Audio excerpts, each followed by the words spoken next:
Yeah, good afternoon, everyone. Yeah, it's awesome to be here. This is actually the second simulation exercise that we've done in this sort of environment. We did our first one over in New South Wales just a couple of months ago, so we have practiced. I'll give you guys just a quick bit of a background around Onside, who we are, and then I'll just talk you through at a high level how the technology works, and then through the exercise we'll obviously go through in a lot more detail, and there'll be plenty of time to ask questions. But just about the company, we're a New Zealand-based agri-tech company. We're owned, 100% owned by Kiwis. Actually, there's a lot of roots in terms of our investor base into the kiwi fruit sector. One of our big investors is actually a guy who founded Compact Fruit Sorting. I see the Compact machines in many of the pack houses here. So we've got Hamish as an investor, and then also Stephen Tyndall's funds invested in us. So definitely Kiwi roots, and definitely a lot of agri-tech in our team.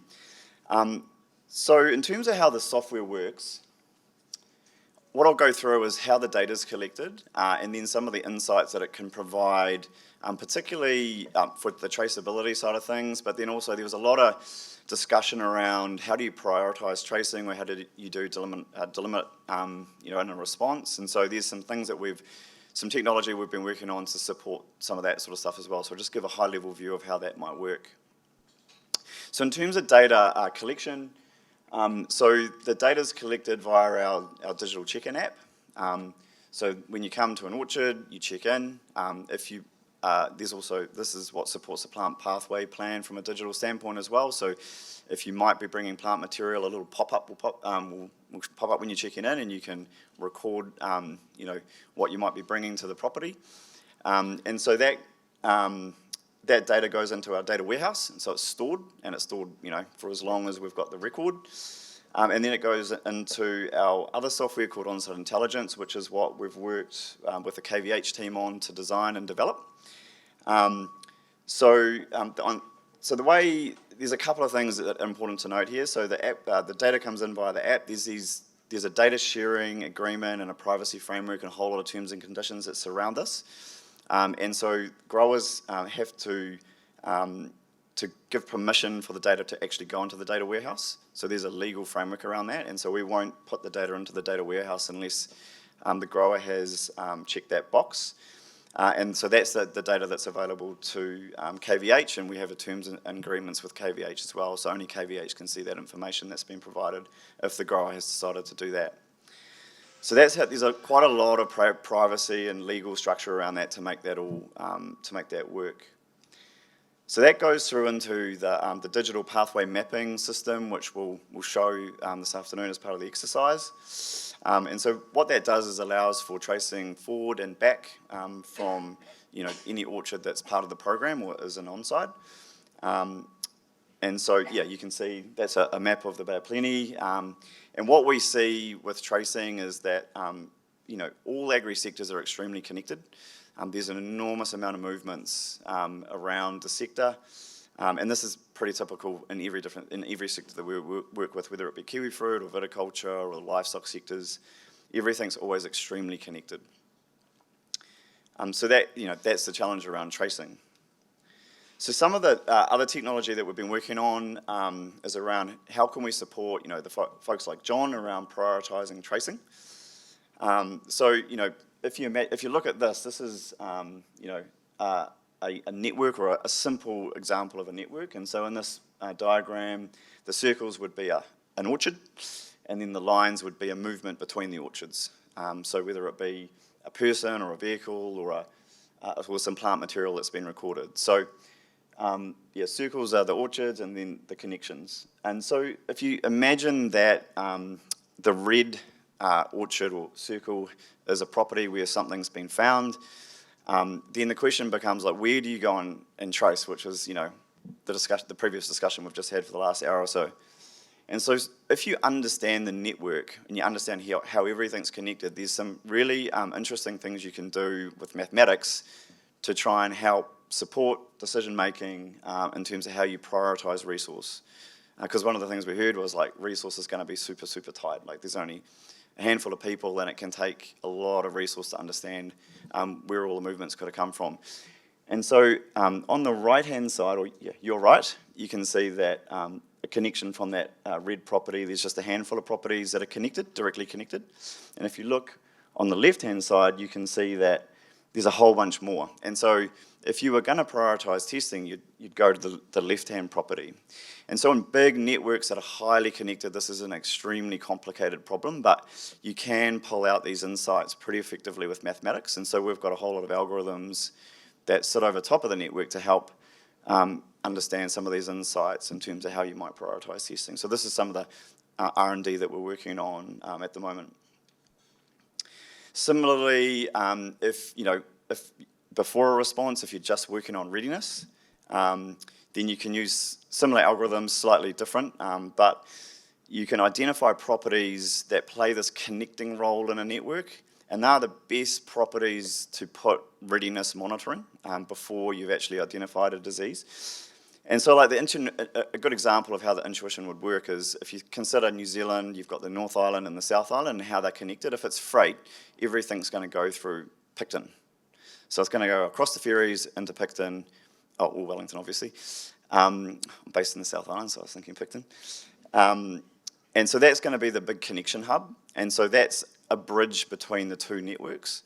And so the intuition's similar. You can figure out who those bridge properties are in a network, and so those are the best properties to put readiness. And typically in networks, like if you look at all the science and the literature, there's only a very small number of properties that play that role. And if you can identify them, that can reduce the risk of like network widespread by up to 90%. So you can figure that stuff out again with mathematics.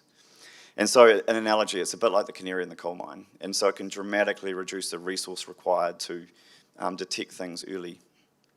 So that's some of the stuff that we've got on the go. The team that work at Onside on the science side of things is myself. We've got a guy over in Indiana University, Professor Fortunato.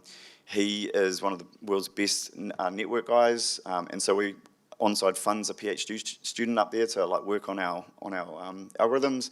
We've got a guy, Hotahi. He's actually a scientist at YouTube during the day in New York, and does our data science by night for Onside. And then we've also got Mary Van Andel, who's New Zealand's chief veterinary officer, there to advise us. So a lot of the science program is funded by Onside, but then also through a government grant called an SFFF grant. And so the purpose of that grant was to support the scaling up of this technology and rolling it out. So we've been working on that program for a couple of years, and I think this is where the KVH team got involved. So this is this technology is being built in collaboration with the team. The kiwi fruit sector is the first sector we've done this with. I think this is probably a world's first, actually. If you look around the world, I'm not sure anyone else doing this. So it's super awesome to be working with the KVH team on this as we, work on developing this technology to support, these biosecurity in these important sectors. So happy to take any questions. Just acknowledge we've got a few of our team here. So Ben's here down the back. He leads our customer team. Guy's here who's he's gonna help with the simulation, and then Lucy's here as well from our team. So there's 4 of us floating around. Thanks, Ryan. All right, so we're going to go through this exercise. We will have a panel discussion at the end, so if you do have questions for Ryan, John, KVH, or others, there'll be that opportunity as well. So what we're going to do now is Guy from the Onside team is going to show us how some of this data might be used and how this tool might be able to support a response, and guide John and I through. John will still be the controller, and he might have some questions as we go, and I can kind of act as a bit of an interface too. We'll see how it all works out. So we'll just get this all sorted. So this is a bit of an opportunity to see this technology. It is available out there on the app, so if you are using it, please do check it out. And over to you, Guy. Good.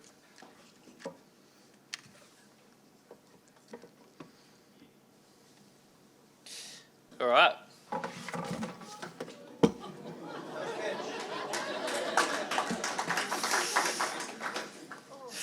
Okay, great start. I'm just going to put one hand on that there so it doesn't go anywhere. So, yeah, it was really interesting going through that manual exercise with everyone. As Ryan said, we actually did a similar thing in New South Wales recently, and the similar themes keep coming up. It's about resources, it's about cost, it's about accuracy and timeliness of data. So these are a lot of the issues that we're trying to solve, or at least make it more efficient, by having a lot of this data collected passively as people come and go from orchards, farms, vineyards every day through a tool that's operationally useful for people on the ground. So we have an Onside app that I think many of you would have used in the past or currently use on your orchards, and that sort of movement between orchards, whether it be people, machinery, plant material, is being captured every day. And then, as Ryan said, there's this opt-in mechanism to be able to share that with the industry level, to be able to see how things move across the whole industry or across multiple industries, so that we can be more efficient with our preparedness and response. So this is the dashboard that it ends up surfacing to at an industry level. And the way that you'd use it in a response like this one is we put that same property here into the property of interest. So it's either an affected premise or a property of interest.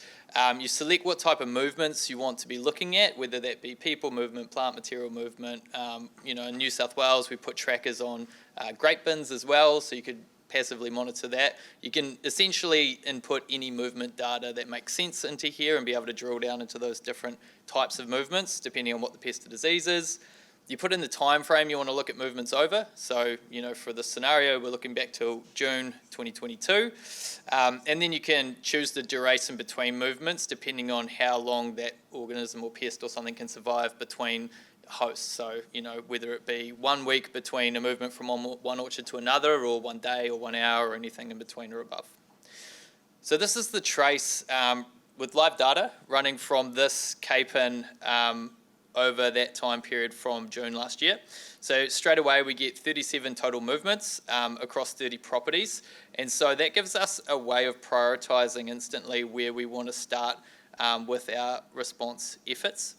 And so you can start with just going, we want to know trace back, trace forward. So you can see on this side here, green is trace forwards, what movements have come out of that orchard in that time frame.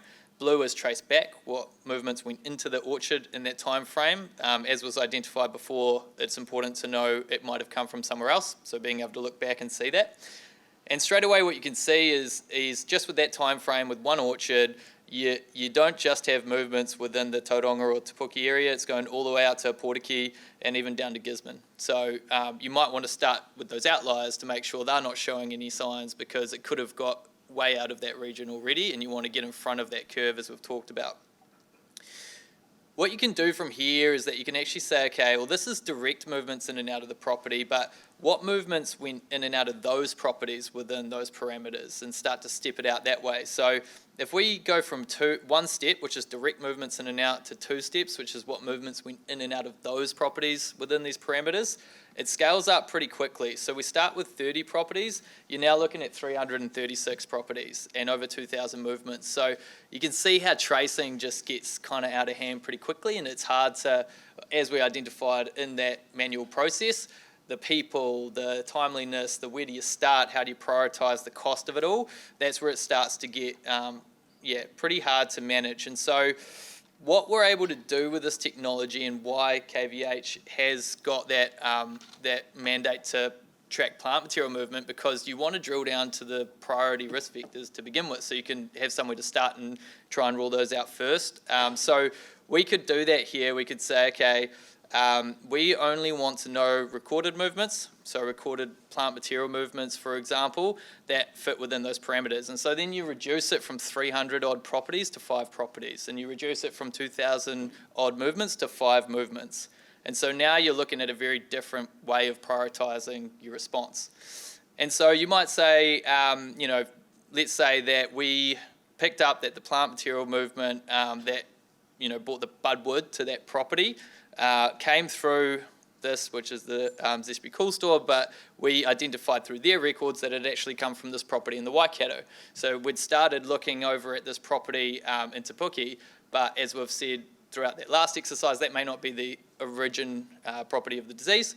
So let's say we want to pick up this property as well, and you can just click on a site and add it to the trace and then rerun the trace and see how does that then change how things connect. So if we add that property in and rerun the trace, this is still just looking at plant material movements as well. So you could start to drill down into, if you wanted to look at things like passive tracking of vehicles or bin movements or something. But say we're just looking at plant material movements now. You can see it's gone up from 5 properties to 15 by including that property in the Waikato. And now you're starting to see that there's a little hub here as well of movements around the Waikato. So that might indicate that actually if that is the source of the budwood and that budwood was what spread that disease across, maybe you're actually wanting to start your efforts in the Waikato. So we heard a bit of chat about red herrings and stuff earlier on.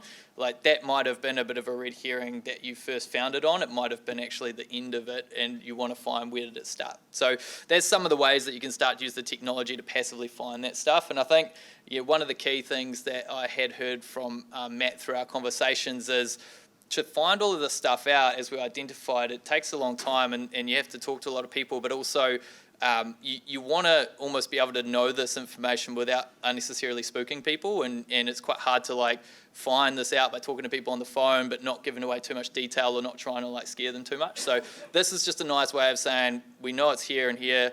How does that all connect to everything based on how people have moved around the industry or how plant materials move around the industry, and then being able to go and prioritise those properties so you're not having to call too many people and you're being more targeted.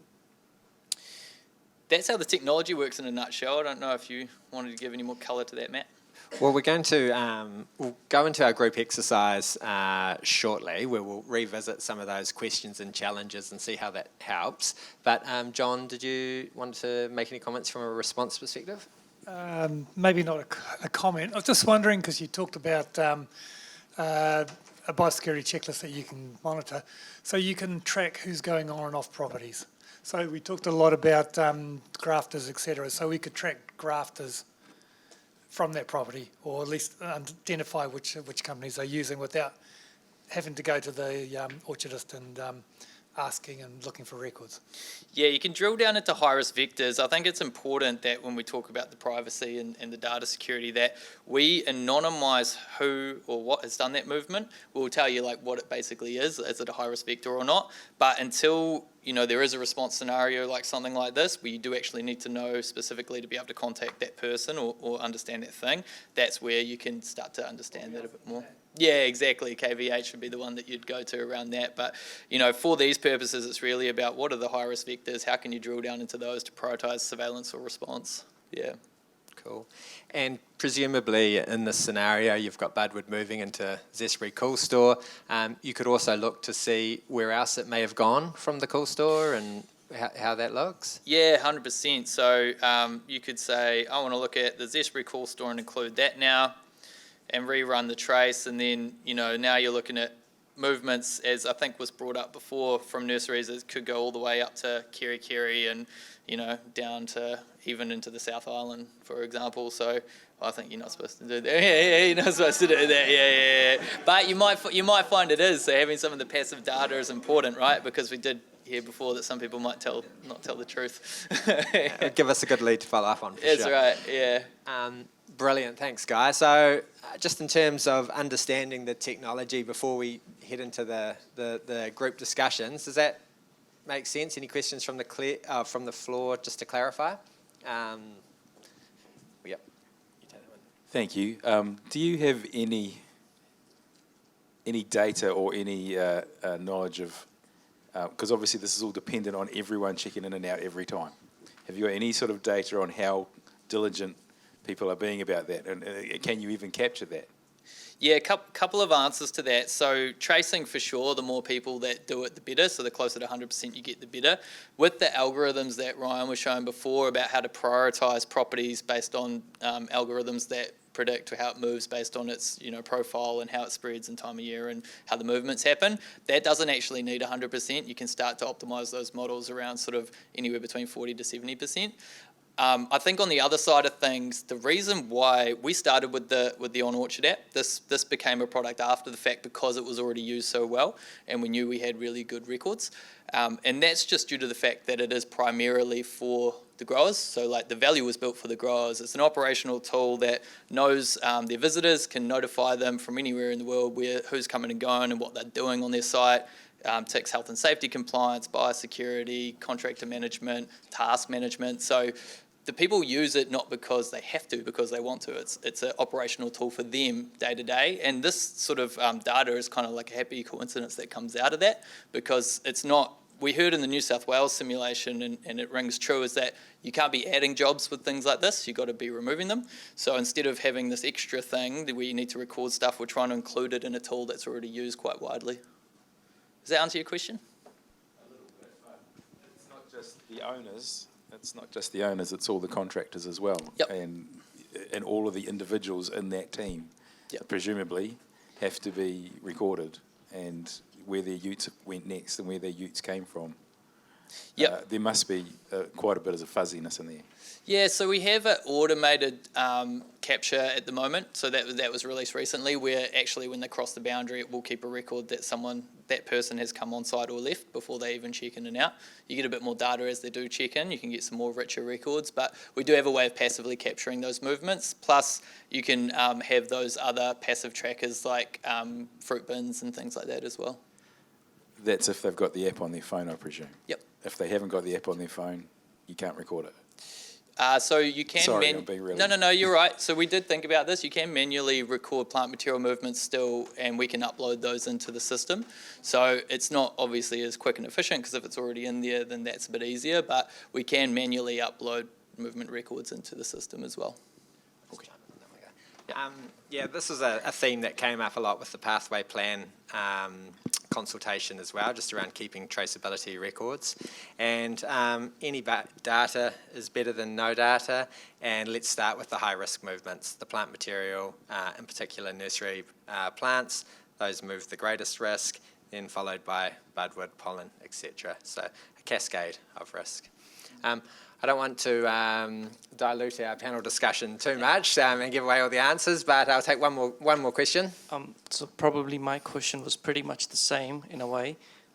This app or this software helps to do the trace back faster. Like it'll just pull everything straight away on the screen. That means a person, whoever is doing the trace back, hasn't need to, or there's no requirement to go him to do such a big paperwork or documentation jobs. It's there, but the accuracy of the data, like making sure the person or the plant material has gone from A to B or A to Z, how are we making sure that that is getting entered accurately is where I was going as well.